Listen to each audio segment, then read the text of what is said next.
let me tell you about CAP. It stands for the Colorado Association of Psychotherapists. And back in 1991, when I did my initial training in hypnosis, I think it was 1992, they pulled together an organization of therapists, and they're from different orientations. So a lot of us were hypnotists because it was a kind of the hypnotists were kind of making the decision to do it. It was, we knew regulation was kind of coming down the pike because we could feel it, like we knew this was happening. And a lot of the people that are part of the field have master's degrees and doctorate degrees in their different fields, lots of education. Sometimes people are from different states and licensed in another state, but want to come work in Colorado. So they would come and sign up as an unlicensed psychotherapist through DORA, so they would be able to practice in Colorado. And when you think about all the people that are really needing and wanting mental health support, having diversity in terms of what's available to people, I think is really valuable. And that's another thing that we kind of support. So this organization originally was really started as a legislative piece as well as an educational piece. So those are kind of two of the pieces that were important. And then what happened over probably, I'm trying to think if, Dr. Bev, do you know if it was like 4 or 5 years ago, 6 years ago, we lost our ability to, they changed us from, we were originally registered psychotherapists. First we were unlicensed, then we became registered. Now we're unlicensed again, and they will not allow any new unlicensed psychotherapists to register in the state of Colorado. I'm guessing it was, like you said, about 5. It's been a while now. Yeah, it's been a couple of years. And they unceremoniously changed us from the name registered to unlicensed to just emphasize things, which was frustrating. I'm licensed in another state as well, in Illinois. So, and so that the truth is that a lot of people are kind of part of this organization because for different reasons.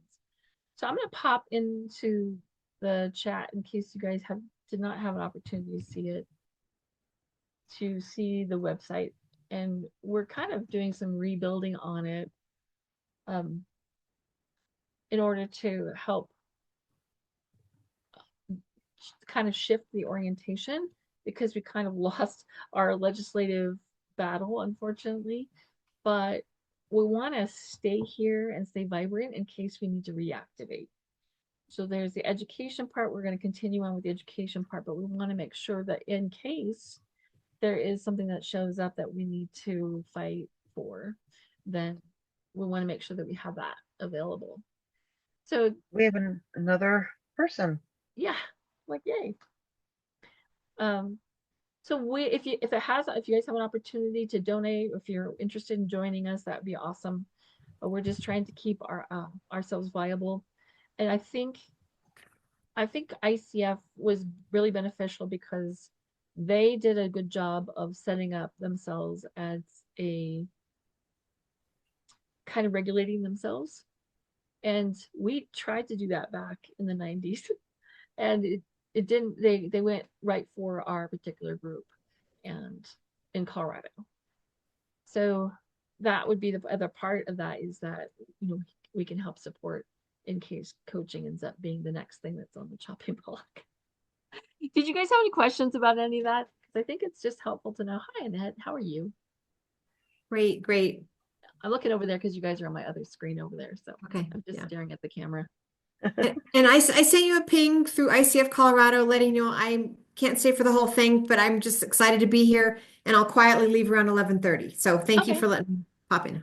Happy to have you as long as you can be here. Welcome. That's cool. All right. So quick question. So I'm not a psychotherapist, but I am a coach. Correct. So and that's okay, right? Yes. Okay. Absolutely. You fit right in. Here's the thing. What we're doing, and a lot of us were just a hodgepodge.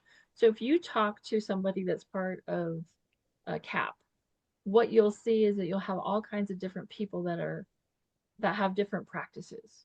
So sometimes it's Chinese practices, sometimes it's like a licensed psychotherapist in another state. I'm a hypnotist. So there are different orientations and a coach. So there's different orientations that are part of this group, and it's kind of a wide variety.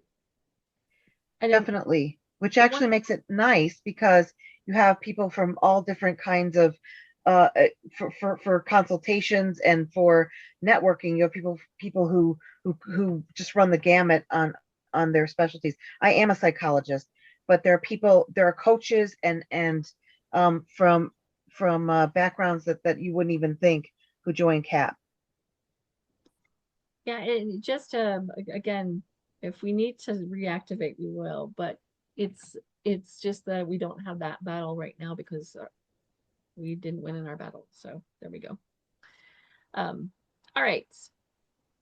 So I wanted just to start off by talking about my background. So I'm a college professor. I teach communications, mostly public speaking and interpersonal communication. And the reason that I started studying hypnosis in the first place was because my stepmother was going through cancer. And I think, unfortunately, so many of us have been touched by that, but I really wanted to find a way to help her. And it really wasn't the right thing for her. This was back in 1991.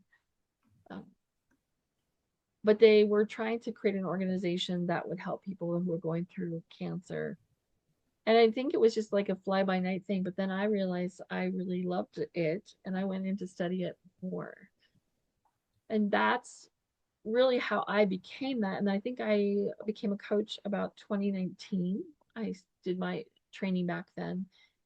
And it's not always a safe or comfortable thing to step out and share your knowledge, but I think it's really valuable. And I think there's a reason that we're on this planet right now to share our gifts and help support our people. So I've created some stuff that I think might be helpful for people going forward. And some of it's just free that goes out there into the world. And then some of it, if it's being supported, is going to have a little bit of money associated with it. So that's kind of my background, and that's how I'm approaching this. Although this is more from the hypnosis side than it is from any other side. I take my hypnosis stuff into my college classes as well, and teach my students a little bit of hypnosis information, at least some of the theory that's hanging out behind hypnosis. So what I want you guys to do, just to start off right now, is I want you to consider the last 3 things you said to yourself. So just take a second. You have a chance to write it down. That would be cool. But just think about the last 3 things that you said to yourself. And this is what we call intrapersonal communication, or communication with yourself. I'm going for it with my hands today. As a public speaking teacher, I notice these things.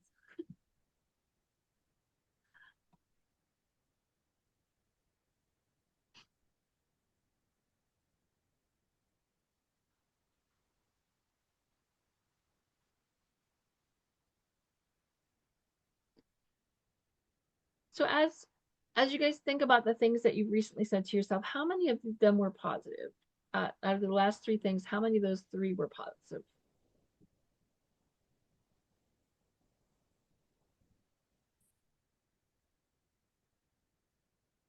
Did you guys have a lot? Were all 3 positive? Well, Melissa says yes. Mary says no. Kind of. Oh, and hey guys, I am recording this, so are you guys okay being on video? Okay. All right. 0 were positive. 0 were positive. Okay. When we think about it, we think about the conversations we have with ourselves, and this is something that's going to happen all the time, right? It's ongoing, and we call it Radio San Juan, right? Things are going on in the back of our mind, and that voice is going on continuously. And it's so weird when you think about all the things that you say, because I want you to think about if you would say the things that you have listed on there that were negative, would you ever say that to another human being? Would you say that to another human being? The negative things that you say? And certainly not to children, right? We wouldn't do those kinds of things. How many of you guys did Shirzad Shamin's work, Positive Intelligence? Okay. And one of the things that Shirzad says that's kind of really cool is he talks about children learning to be walkers. And he's not going to, and he says, the kids get up and they, they try to walk and then they fall down. And then they try to walk and they fall down. And parents don't go, oh my God, you're just not going to be a walker. It just looks like you're not going to be able to be a walker now because you're just not good at that. And that idea that we're not going to be good at something, knowing that so many of the things that we need to be good at take practice. We have to learn how to be good at them. It's not something that's going to be natural to them. So the things that we say to ourselves, the negative comments, how did they impact you?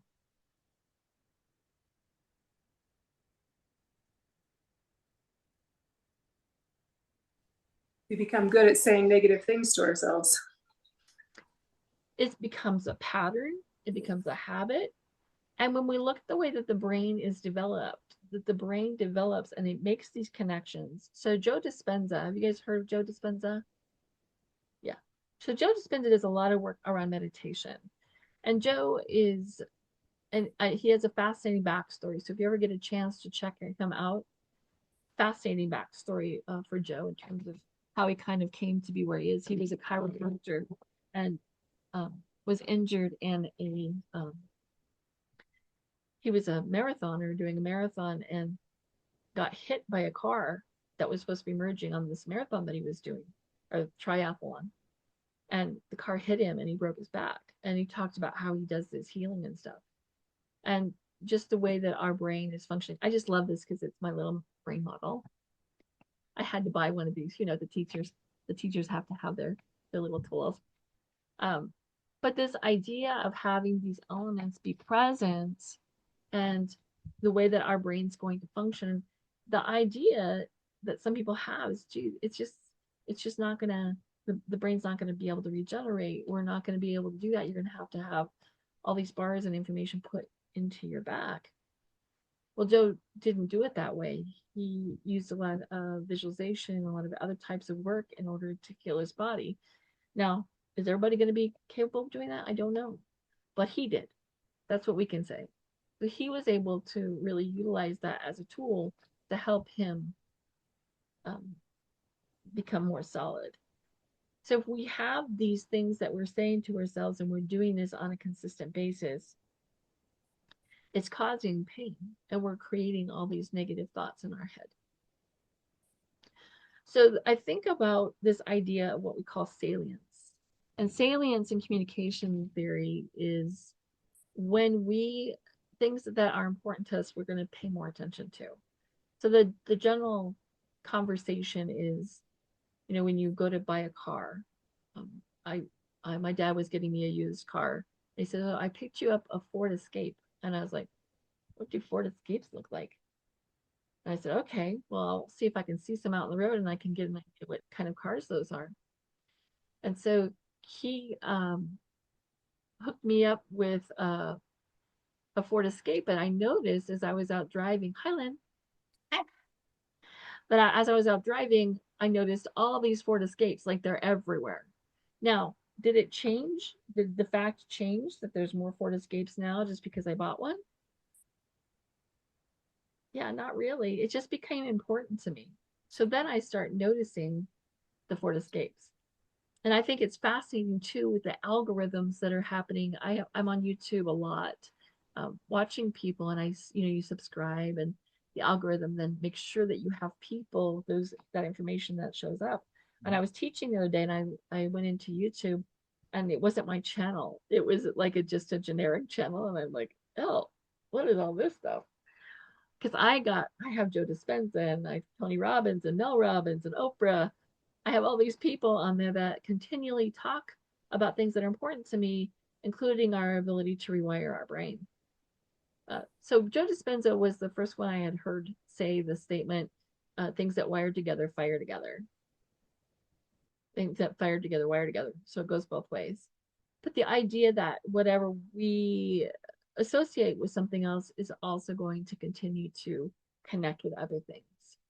So those end up being super valuable to us in terms of understanding how our brain's functioning and noticing what's most important to us. I think so that my YouTube channel definitely looked different from the generic one.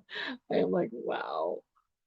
So I think that's even like another representation of another analogy or metaphor for the um, the way our brain works is that these channels are learning who we are and what we pay attention to and how we feed our brain, and then it gives us more of whatever we reaffirm.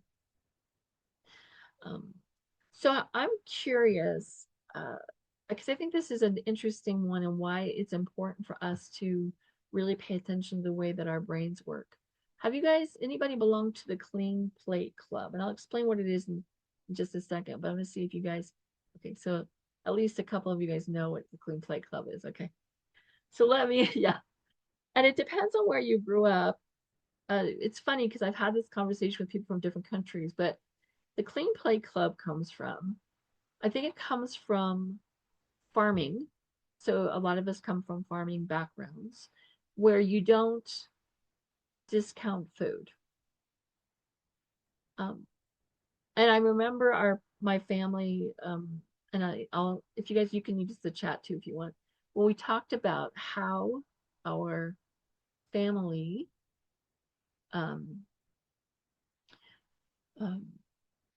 how our families would tell us, like my mom would say, there's starving children in, what country did you guys get? For those of you guys who got that one, I'm curious. Ethiopia. Africa. Yeah, Africa, Ethiopia. Africa. I think I got China, and I'm not sure. So I've heard China, I've heard India, I've heard Africa, and I heard New York.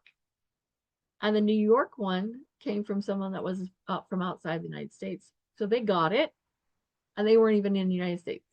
So the Clean Plate Club came from a lot of different arenas, and it's telling you that you're supposed to eat all the food on your plate because there are starving children in other countries that need to have this food.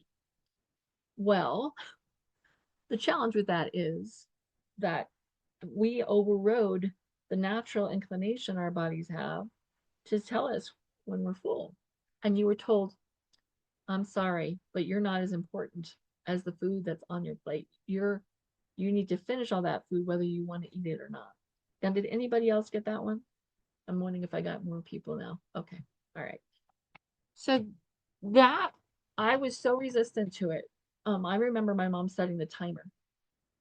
And she goes, okay, now you have this much time to finish your food. Now she wasn't mean about it.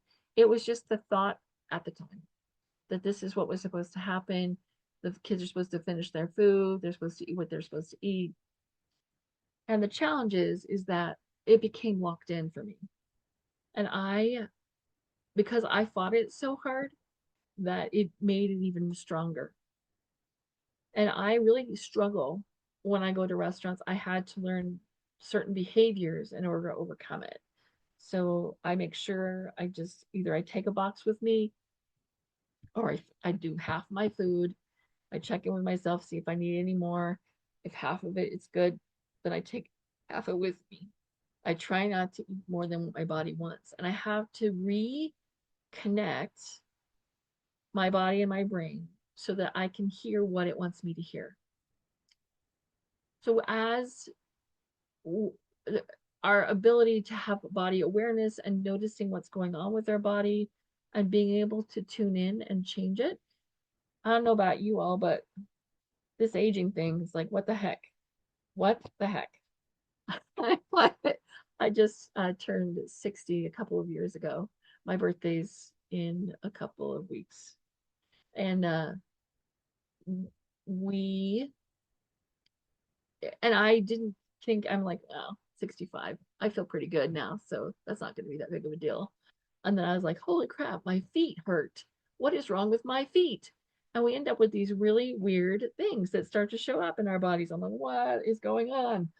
But here's the thing. I could get away with doing all kinds of things and eating inappropriately when I was younger. And I could do things wrong. And then as I got older, I realized I couldn't get away with the same thing. So I cannot allow my body to continue to eat the way that I ate before. I can't go with the old rules. I can't continue doing that. I now have to make different decisions. So those end up being really valuable because as I'm aging, I'm noticing other things. Like I'm started having like heart things. The Hartzes, my last name is Hartz. So Hartzes have hearts problems. So that's what happens in my particular family. I have to pay attention to that. Another really important one is our intuition and paying attention to what's happening and what our intuition is telling us. I love the interesting examples that we have from Dahmer. It's Jeffrey, right? Jeffrey Dahmer? Is it Jeffrey Dahmer? Is he the one? What was the one that was in Colorado? Came through Colorado. It wasn't. Donner? No, I'm thinking of the one that was handsome. Oh, what's his face from Seattle? The Unabomber? Bundy, Ted Bundy. But Bundy. Ted Bundy. so I have it in one of my textbooks. I think it's my sociology book that I teach out of. And the lady, one of the ladies that got away,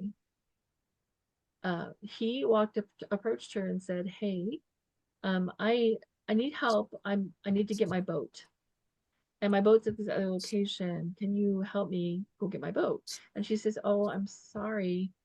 I'm meeting some other people here, so I can't leave." And he said, "Oh, that's okay. Thanks for your help."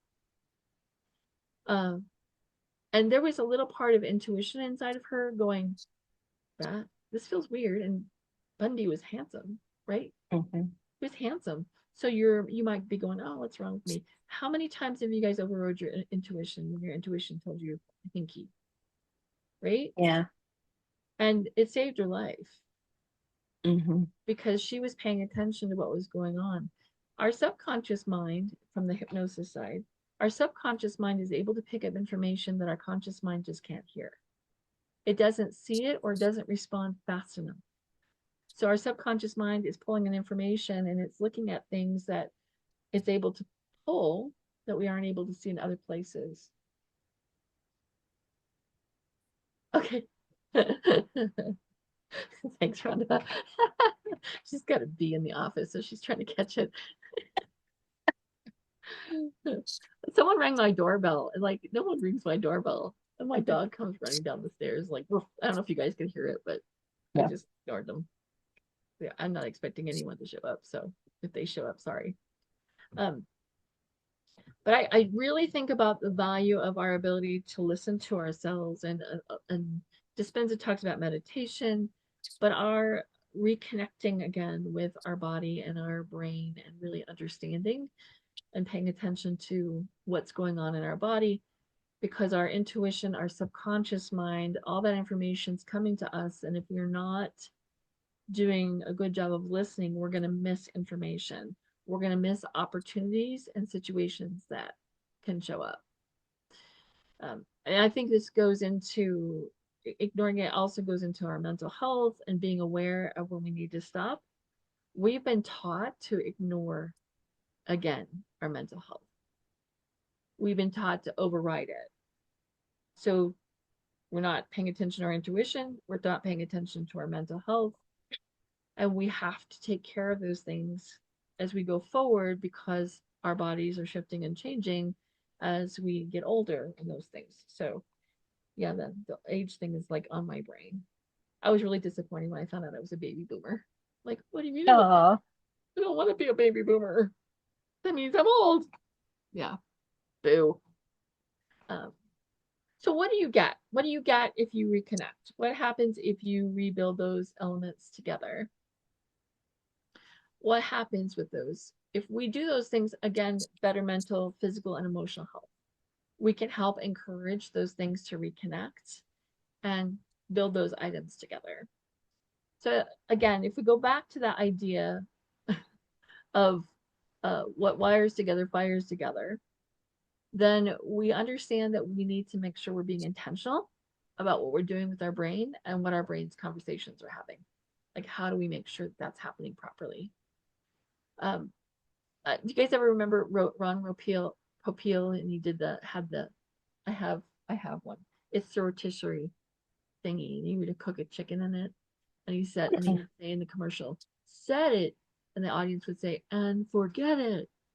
And those ideas end up going together. And Joe Dispenza, I heard him speak in person 10 years ago or whatever. And he did the same thing. What wires together, wires together, what wires together, wires together.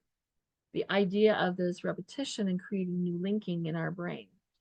So think about our brain as these ideas, and they go out and we create pathways in our brain, and they're fed by blood and connections, and the connections that are happening inside of the brain. And when we talk about those, if we continue to reinforce those, then they're going to create a nice deep groove, and they're going to keep going down those same pathways over and over and over and over. So what we need to do is create new pathways, and we need to feed those new pathways with intentionality. How do we do that? How do we refocus that? So one of the interesting things that shows up is this idea of neuroplasticity, and the fact that our brain has the ability to rebuild these connections at any age. So we're constantly reconnecting and re-evaluating and re-putting information together, and our ability to move and change becomes really important.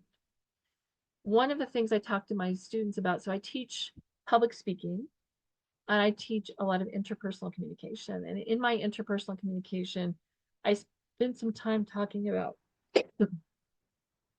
fixed versus growth mindset. And Carol Dweck came out with this idea, and it's just interesting and fascinating to watch how things start to blossom off of an idea. But the idea that that your brain is only so good. If I'm not good at math is just not my thing. I'm not good at math. Well, math is a skill. You have to learn to be good at math. You have to study it. You have to learn, right? So if I don't learn, I don't exercise it, then I'm not going to be good at it. So most of the things that I become masterful at, I wasn't good at in the very beginning. I had to learn to become good at it. So our ability to understand that there's a fixed and growth mindset, and then also we have the idea of neuroplasticity. We're not stuck with the way things have always been done. We have to learn new ways of doing things and creating new pathways in our brain. And our job is to be more intentional about how we're doing that. Now, in hypnosis, I'm working with the subconscious part of the brain. I'm working with the part that is kind of below the consciousness. So if we try to go in through the conscious part of the brain, I have a hard time changing it because I'm bouncing against your old belief systems. So sometimes I work behind the conscious part of the brain with the subconscious part of the brain and work to make the changes on that side, giving me a little bit more power to help shift what's happening there. And a lot of those changes can happen relatively quickly. What I've been doing is I've been working with a lot more repetition and doing this a little bit more on the conscious level so that we have more of those kinds of connections and those ideas of repetition. So continuing to learn and change the idea that we sometimes get hijacked by elements in our brain. Have you guys heard of the amygdala? Let's see if I could find it in my little brain here. Okay. I'm going to point at it right here. It's like a little bean. Right here is the amygdala. And the amygdala is stored right here, right above the brainstem. And then this part of the brain right here is called, oh, it's hard to do that way. This part of the brain is called the reptilian brain. So this part of the brain is where a lot of our basic functioning happens. And then the outside of the brain ended up developing later and getting more and more compact. And then the frontal prefrontal cortex up here is the part that developed most recently. And that part is part of what makes us human. So if damage happens to this part of the brain, a lot of our humanness kind of goes away. But if we have something that happens down here in the amygdala, our amygdala can kick in and hijack it, and the brain won't function properly. It ends up getting disrupted. So we really kind of need to pay attention to knowing, I guess the thing is not paying attention to, it's just knowing that sometimes that happens. Like we're going through and living our life the normal way, and then our amygdala gets hijacked and it gets pulled off, and now we're trying to continue to operate. So I think these end up being important elements in how we're able to put those things together. Do I need to stop and just check in with you guys? Oh, okay. Everybody's doing okay? All right, cool. That had some people that had to drop off because we were already told. So, okay. So one of another element that shows up is this idea of how we take control of our thoughts. Stephen Covey, you guys heard of that one?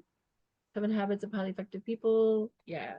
So Stephen Covey is awesome, and he had this idea, and I remember struggling with it when I first heard it, because I was younger, quite a bit younger when I first heard it, and I was like, okay. So he talked about the circle of concern, the circle of influence, and the circle of control. So here's the circle of concern, here's the circle of influence, here's the circle of control. And he said, if you do a good job of focusing on the area that you actually can control, then you actually get to increase your circle of influence. And at first I thought, well, alrighty then. But then I lived life, and I started understanding that if I'm focusing on all this crap out here that I don't have any control over, I'm spending all my time spinning my wheels, running around trying to control things I have no control over. But if I really focus in on the things that I can control, then that gives me a little bit more places to go, and I can focus my energy in a more powerful way so that I end up being in a stronger place. So then I increase my circle of influence and my circle of concern. Well, my circle of concern doesn't change, but what I can influence, what I might be able to do something about, gets bigger because I'm keeping my attention on the things that I actually can do something about. So if there's politics that are going on out there, I'm not going to do anything about that. That doesn't, I can vote. But if there's anything else that's going on with that, I can't do anything about that. So I'm going to focus my attention on the things that I can focus on. Another term that comes from social psychology is the locus of control. And that's the idea of where I get my, where things are coming from. If I think that I'm in control and I can influence what's going on around me, that's internal locus of control. And if I think that the world is doing things to me, that's the external locus of control. So that's keeping the attention outside of me. So how do I work with that? And what does that look like? So I need to make sure, again, that I'm aware of what I can and cannot control so I can work with those particular elements. All right, so I just gave a whole bunch of blah, blah, blah. How are we doing? Okay. Thumbs up. Okay. So I wanted to take a second and work through one of the techniques that you can use to help kind of rebuild and rewire the brain. And this kind of falls along the area of cognitive behavioral therapy. But this is a term that comes from neurolinguistic programming, and it's actually become part of our normal language now, which is the term called reframing.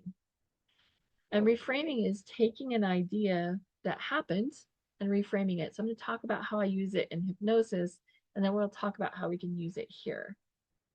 In reframing, it doesn't change that something happened.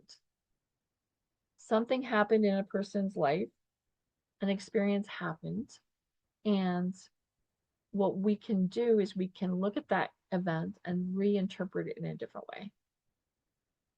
So reframing would mean, so let's just say I'm working with a smoker and I'm helping somebody stop smoking.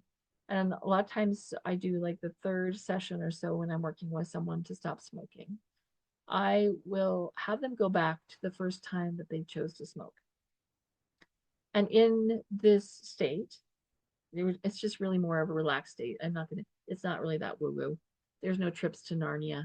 I tell the people that I'm going to work with anyway, sorry, no trips to Narnia. We're going to have to stay here on Earth. It's more like that you're just resting and sleeping and your body's relaxed and your mind is aware. But when I work with them, I say, okay, let's go back and tell me what happened the first time that you smoked. And so they go through the events the way that it happened. And then we go back and go through the events again. But this time, we're at the point that they make the decision to continue smoking, we have them make the choice not to. And if they make the choice not to start smoking in the first place, then how does that change their experience of what happens in the now? It didn't change that it actually happened, but we're reinterpreting or reframing it and giving them an alternative experience of what that might look like and giving them a way to look at it from a different perspective. So then a lot of times what's going to happen is my smokers go, well, I never actually chose to smoke the first time. So then if I didn't choose to smoke the first time, then I'm not a smoker. So our brain, our subconscious mind creates these shifts and these changes back in the subconscious part. So I'm going to see if I can pull it. I haven't done a lot of this in here, so let me see if I can add a file here. See if I can grab it here. So I'm going to walk through a process with you guys, and I wanted to share it with you to make it a little easier for you guys to follow along with me. And I thought if we have time, we can let you guys do a little practice with it.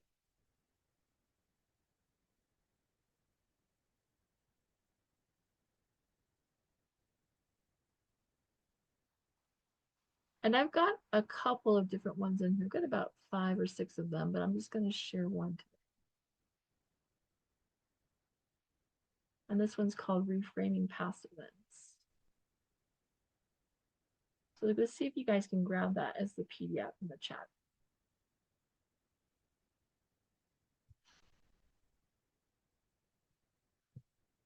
And let's see if I can grab the same one you guys have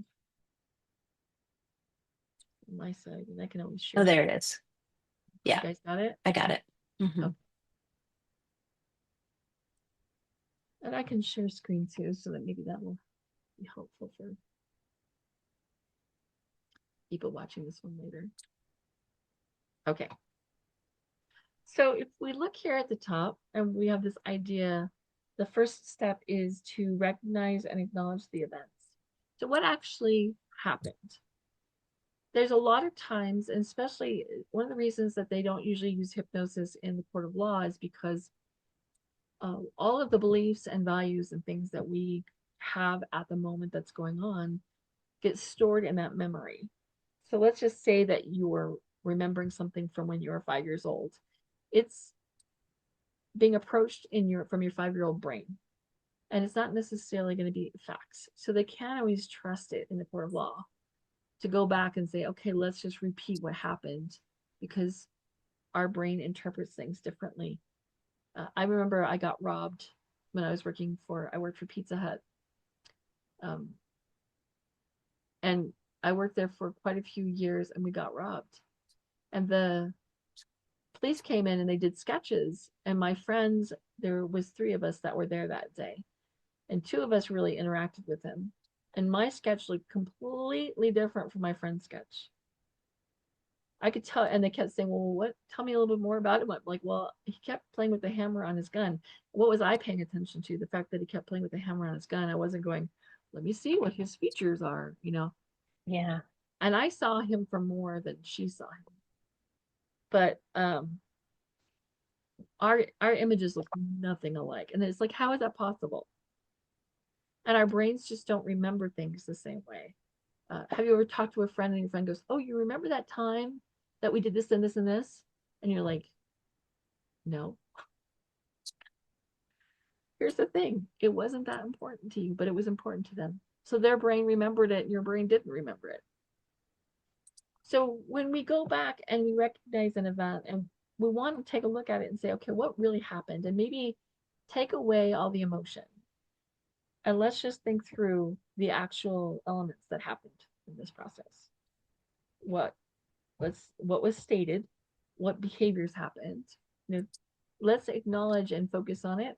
No judgment. Just the facts. Just the facts, ma'am, just the facts. You used to watch Adam 12. I'm sorry, I'm dating myself again. So we want to take a look at that event, and then let's reflect on the emotional things that happened. What happened? What was the emotional responses?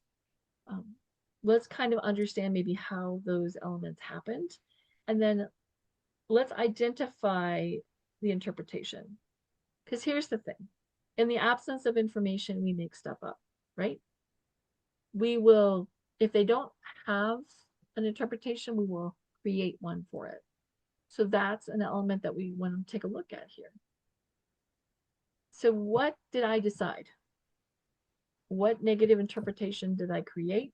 How did I decide to interpret this? And then ask those questions that help identify those. I wish I should have brought it up. I have it someplace else. How many of you guys have looked at Byron Katie? And it's called The Work. Have you guys ever heard of that one? Yeah. So she asks a series of 4 questions. Do you remember what the questions are, Lynn? I don't. Okay. I know where the book is on my bookshelf. That's a long time ago. It's called The Work. So if you look, Mhm. if you look Byron Katie up, she talks about the work. And one of the questions Is she the grief one? she doesn't, she might do some work on grief, but it's more like cognitive behavioral stuff, like really looking Yeah, at she wrote a book called Loving What Is. That was my first introduction to her. and she's really like, it's really valuable to look at her because she's really asking you these questions to make you stop and think like, okay, so what really happened? And are you interpreting it correctly? Like, is that true? What you decided, is it true? Is it really true? Because we have a tendency to make stuff up, and we really need to take a look at those and say, okay, is this true? So that's why we're asking those questions. Is there another way to look at this? Is there a possible a different interpretation? Because it's fascinating how 2 people can experience the same thing and have just 2 totally different experiences. Totally different. Reinterpret the event positively. So make a decision to decide that that's not what happened, that this is how I'm going to interpret it instead. I'm making this decision. And then visualize it again with a positive replay. And then choose that new perspective as being your own. So this is kind of a cognitive behavioral technique, but if I use this in hypnosis, right? So I'll do this as have somebody hypnotized, but we can do this on a cognitive level, on a conscious level. It doesn't have to be done in hypnosis. How did you reinterpret positively being held up? It was really scary, and partly what happens is now we laugh about it because we weren't hurt. No one was hurt during that. And then one of the other servers, so cute. She's so cute. She's so smart. She was studying neuroscience in college, and she saw the guy. So the guy approached me first and told me to get a soda, and I turned around and he had a gun. He told me to, come back here because he could see where the safe was, which was in the kitchen. And Mary was my friend that was in the kitchen. She was cooking pizza, but she was the one wearing the vest. So she was the supervisor, and he could tell the difference between her and the 2 of us that were in the front. And so he motioned her to get the money out of the safe. Well, in the meantime, Ramona came right through the wait station, and walked through. And the guy said, come back here. And she just continued walking and went back out and was still taking orders. And like, there was nothing going on. And she understood that something was going on, but she just ignored it. So Mary and I end up in the back with our faces on the floor in the mop room. And Ramona is still out there taking orders. The guy just ignored her, cut one of the phone lines. The other phone line was perfectly fine. There were 2 different phone lines in the store, and left out the back door. And when we were laying on the floor, Mary and I were laying on the floor back there, you have like your emotions are really high and you have two choices. Do you laugh or cry? And we chose to laugh. So we were laying on the floor back there laughing. And we decided we better go check on Ramona, make sure she was okay. She's perfectly fine. She goes, oh, I just wanted to make sure you guys were okay. No. Like, what the heck? So in a way, we found a way to laugh about it. And we laughed about it at the time again, because we had the choice. We were like, am I going to cry or am I going to laugh? Because my emotions were sitting so high. I was scared. Right. And I don't know that we necessarily reinterpreted it. We just didn't interpret it as being as bad. I got robbed twice. The second time I got robbed, I was the supervisor in charge. But there was a wall between me and him. He was on the other side of the counter. This other guy came behind. And we had a different safe and everything by then. So he wasn't going to get very much money from us at that point. But that's kind of what we did. We didn't take it like maybe the way we should have. I've been more scared. We just laughed about it at the time because we survived. So I don't know if that makes any sense, but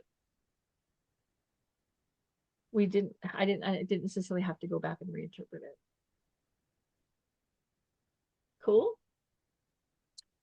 So do you guys want to take a moment and play with this? And I can put you guys in a breakout room and you guys can play with it for a few minutes.